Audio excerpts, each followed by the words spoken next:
ಕಾಲೇಜಿನ ಕ್ಲಾಸ್ ರೂಂನಲ್ಲೇ ಪಾಠ ಕೇಳುವಾಗಲೇ ಕಟ್ಟಡ ಮೇಲ್ಚಾವಣಿ ಕುಸಿದು ವಿದ್ಯಾರ್ಥಿನಿಯರು ಗಾಯಗೊಂಡಿರುವ ಘಟನೆ ಕಲಬುರಗಿ ನಗರದ ಸರ್ಕಾರಿ ಪದವಿ ಪೂರ್ವ ಕಾಲೇಜಿನಲ್ಲಿ ನಡೆದಿದೆ.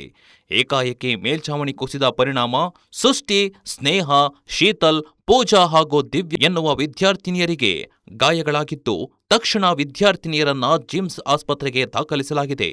ಮೇಲ್ಚಾವಣಿ ಕುಸಿದಿರುವ ಭಯಾನಕ ದೃಶ್ಯ ಸಿಸಿಟಿವಿಯಲ್ಲಿ ಸೆರೆಯಾಗಿದ್ದು, ಕಲಬುರಗಿ ನಗರದ ಸ್ಟೇಷನ್ ಬಜಾರ್ ಪೊಲೀಸ್ ಠಾಣಾ ವ್ಯಾಪ್ತಿಯಲ್ಲಿ ಈ ಘಟನೆ ನಡೆದಿದೆ.